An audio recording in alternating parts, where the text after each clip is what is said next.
1, 2, 3.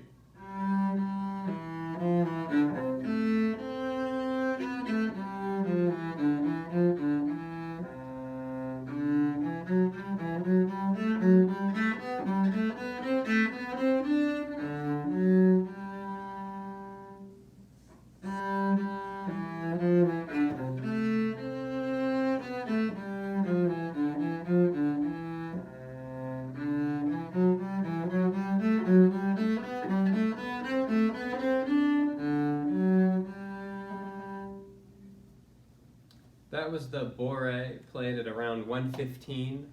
I'm going to play it again at 100. Then I'm going to play it a third time at 80 if you want to play along at a slower tempo. Then I'm going to talk about practice techniques, and at the end of the video I'm going to talk about extended techniques.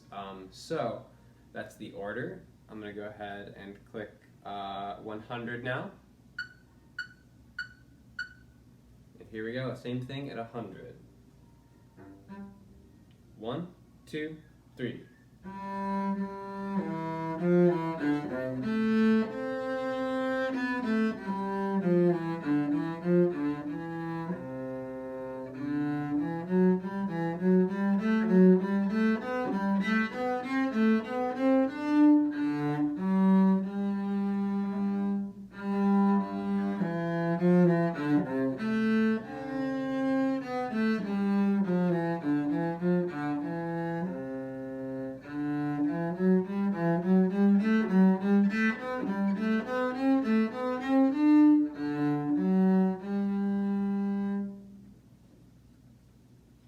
And then here's 80.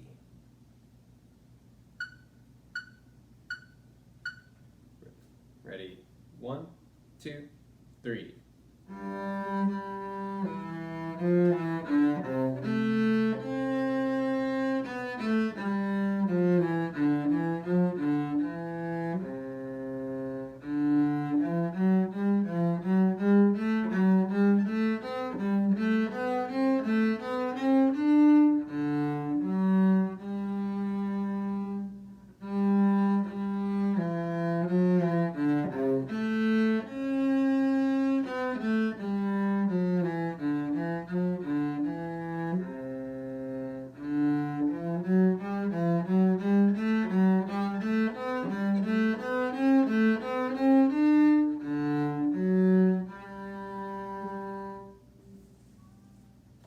Alright, so now let's talk about practicing this.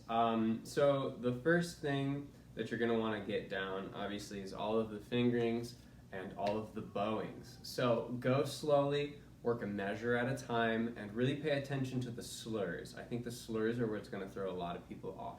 So it starts on beat 4, that's why I always counted 1, 2, 3, and started playing on beat 4. So that bowing in the first measure, up, down, up, down, up. Getting that kind of bowing, it's going to be a little tricky, so I would go slowly and measure at a time, making sure that you're getting it before you move on.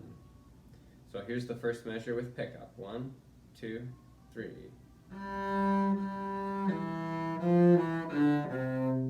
Pretty straightforward. Second measure starts on a down bow. 3, 4. That's pretty straightforward. Here's measure 3. That's got a slur on beat 2. 1, 3, 4. Let's try that one more time. 3, 4. And that last measure is 3 beats down, 1 beat up. 3, 4. And you'll end up right around your tip at the end of that note, which will lead you right into the second line. The second line, this is just going to be all about taking it slowly and doing it in chunks. I like to group this one in 4-measure chunks. It makes sense with the fingering. So I'll do just the first 4 eighth notes. 3 and 4 and. Make sure that's good. The next eighth notes, 3 and 4 and. Next 4 eighth notes, 3 and 4 and. And the last 4 eighth notes, 3 and 4 and. Then put them in 8-note chunks. The next 8. whole thing.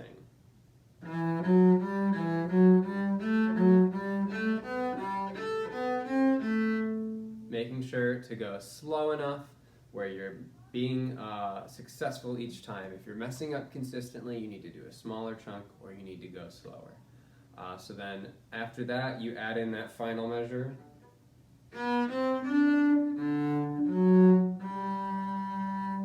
And notice there's those little tenuto marks on top of those notes in that second to last measure that I just played, the D to the F sharp. That is a hooked bowing. So you're going to go up bow, but you're going to pause in the middle. So you're going to go up, with a tiny pause. Not a slur. It's got a pause. And then the whole first half just repeats itself in the second half, and everything's exactly the same. So practice measure by measure, making sure you're getting the slurs. Practice that eighth note run in chunks, put them together. And then once you've got the first half, you'll get the second half because it's the same thing. So now let's talk about extended techniques. And what I mean by that is adding more than just the notes and rhythms, more than just getting the bowing correct. First, let's talk about these crescendos. The first line has a crescendo up to the C natural and then a crescendo back down to the end of the phrase. So I like to make the C natural like the peak of that whole first phrase.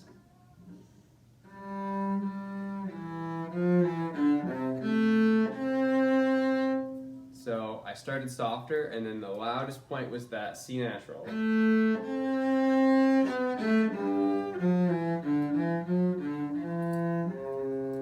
Then you go back down to a mezzo piano. So I like to put a little vibrato on the C natural. I would add that if you can, because it also kind of adds to that. Not only are you getting louder, but you're adding intensity with vibrato, which is very good. So then that next line, it's the same thing. We're going to crescendo through it, but we're not going to get to our highest point until fourth finger D in that third measure. So I'm starting to pick up to measure 5. I'm going to start at the tip. Remember we talked about that slur, kind of leaves you down at the tip. So I'm going to start there. Here's pick up to 5, and I'm going to crescendo through that whole thing. 1, 2, 3.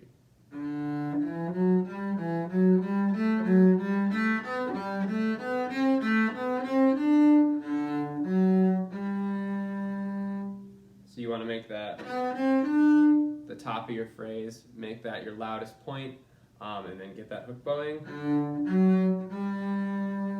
And you can add a little vibrato. Now one more thing. If you really want to kind of show off your ability to shift, your ability to be accurate when you move your hand position, what you can do is you can close the A in the second measure in fourth position with first finger, play the C natural with 4, play the B natural with 3. So instead of going like this at the beginning,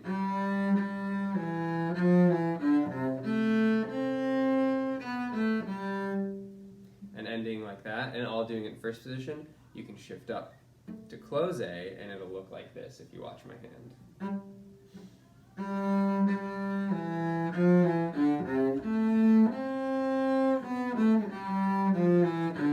And so on and so forth. That lets you put a little vibrato on notes you otherwise couldn't, like the open A. So if you want to shift there, feel free. There's not a lot of other really great opportunities to close open strings in this piece, but that's a really easy one to do, just shifting right up to fourth position for that one measure. So if you add the phrasing, you add the shifting, and you add the vibrato, and you do this accurately, that's going to be a really, really strong audition. So happy practicing. Definitely go back to this video, play along with each of the speeds, and comment or email or whatever, remind if you've got any questions or you need any help. Have fun.